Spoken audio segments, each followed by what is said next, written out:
আহলে সুন্নাত এক কাতারে চলে আসছে। এখন তো মাত্র বিসমিল্লাহ করেছি, ওয়ালা দলিল এখনো বাকি আছে ইনশাআল্লাহ। আমরা যখন এক কাতারে চলে আসছি আর কোনো টেনশনের কিছু নেই। আমরা বাংলা জমিনের মধ্যে ইসলামের যত রকমের নিয়ন্ত্রণ আছে আমরা কায়েম করব ইনশাআল্লাহ। কিতাবুল্লাহ ওয়া বাকি হুদাল লিল মুত্তাকিন, এটা সেই কিতাব যে কিতাবের মধ্যে কোনো রকম সন্দেহ নাই। হুদাল লিল মুত্তাকিন, মুত্তাকিন বান্দাদের কাছে গেলে আমরা এই কিতাবের ঘ্রাণ সুঘ্রাণ পাবো এবং হেদায়েতের পথ পাবো। যখন জিজ্ঞেস করতে লাগলাম মাওলা তখন বলতে লাগলেন যে হ্যাঁ মুত্তাকিনদের কাছে যাও। আমাদের স্টেজের মধ্যে আজকে মুত্তাকিনরা বসে আছে। ইত্তাকিল্লাহ ফাত্তাকুল্লাহ মাস্তাতাতুম, যারা রূল দিয়ে জেসম দিয়ে কেবল একজনকে ভয় করে, তিনি হলেন আল্লাহ। আমরা আহলে সুন্নাত ওয়াল জামাত আদিকুল আদব, আমরা আদবওয়ালা, এই জন্য চুপচাপ বসে থাকি। এখন আমরা ধরে রেখেছি, ছেড়ে দিলে রাসূলের সিংহরা কে ছেড়ে ফেলে দেবে। এখনো অনেক উলামায়ে কেরামরা আছেন যারা ঈদে মিলাদুন নবী সাল্লাল্লাহু আলাইহি ওয়াসাল্লাম সারা বাংলাদেশ বা সারা পৃথিবীতে উদযাপন করেছেন। শুধু আমরা এতটুকু বলতে চাই, রব্বে কারীমকে জিজ্ঞেস করলাম আল্লাহ কোরআন এত কন্ট্রাডিকশন কেন, আমরা এখন আলাদা হয়ে যাচ্ছি।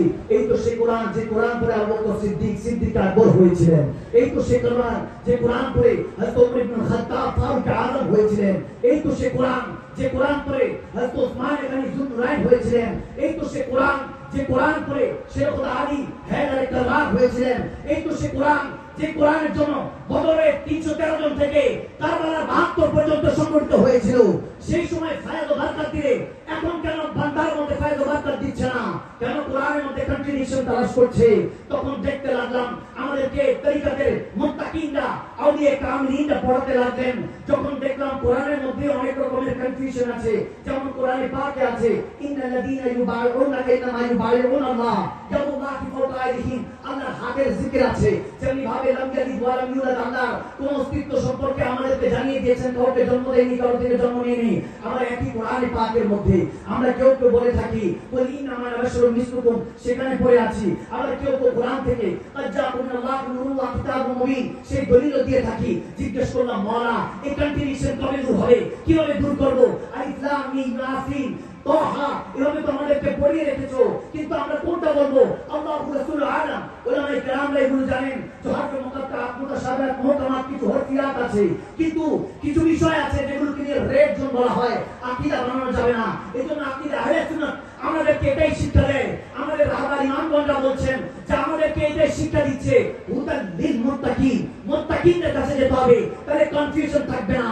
যখন ওই আল্লাহর কলমে গেলাম, শায়খ তরিকতের কলমে গেলাম, পড়তে লাগলাম, বুঝতে লাগলাম, তখন বলতে লাগলেন যে দালিকাল কিতাবের দিকে খেয়াল করো, এটা সেই কিতাব যে কিতাবের মধ্যে কোনো সন্দেহ নাই। বললাম হ্যাঁ, যেটা কোরআনে আল্লাহ তাবারক ওয়া তাআলা হুজুরে পাককে তালাশ করেছেন, বলেছেন হুজুরে পাকের উপরে কোরআন নাযিল হয়েছে।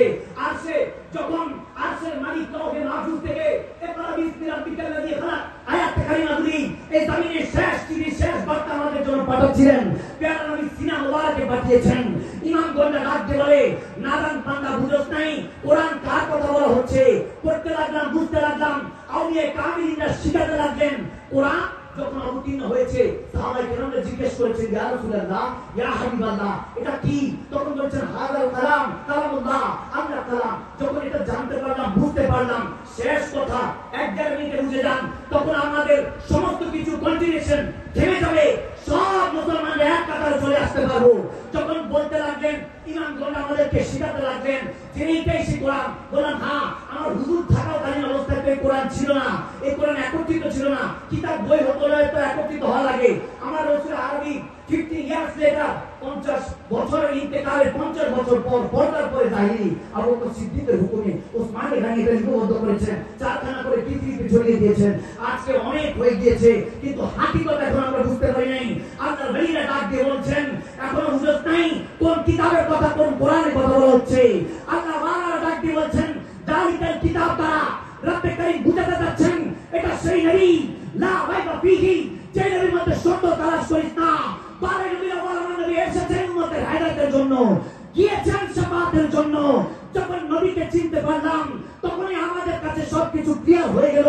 এজন্যই তো কোন আশিক বলেছেন নিসার তেরি চাইল পহল পর হজারো ঈদে রবিউল আউয়াল সিগায়ে ইবলিস के जहाले सभी तो खुशियां मना रहे हैं। सुभान अल्लाह।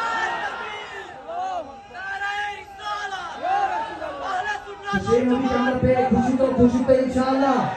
আজকে এটা শুধু কেবল শুরু, আগামী বছর ইনশাআল্লাহ এর থেকে বড় আয়োজন আমরা উপহার দিতে যাচ্ছি ইনশাআল্লাহ সারা দিন ব্যাপী। এবং এটার জন্য যা কিছু লাগে পীর মাশায়েখরা, যেহেতু আহলে সুন্নাতে এক কাতারে চলে আসছে, এখন তো মাত্র বিসমিল্লাহ করেছি, ওয়ালা দলিল এখনো বাকি আছে ইনশাআল্লাহ। আমরা যখন এক কাতারে চলে আসছি আর কোনো টেনশনের কিছু নেই। আমরা বাংলার জমিনের মধ্যে ইসলামের যত রকমের নিয়ন্ত্রণ আছে আমরা দায়েম ও কায়েম করব ইনশাআল্লাহ। আজ গাজওয়াতুল হিন্দের জন্য আমরা প্রস্তুতি নিব। 20 তারিখ আগামী 20 সেপ্টেম্বর একটা দাওয়াত দিয়ে দিচ্ছি আমাদের পীর মাশায়েখদের মাধ্যমে। ঢাকায় আরেকটা উলামায়ে মাশায়েখের সম্মেলন হতে যাচ্ছে আলহামদুলিল্লাহ পরে। এই 20 তারিখে সকলকে ইনশাআল্লাহ অনলাইনে পেয়ে যাবেন। সকলকে মোবারকবাদ এবং সাধুবাদ জানিয়ে আমি সালাম জ্ঞাপন করছি। আসসালামু আলাইকুম ওয়া রাহমাতুল্লাহি তাআলা।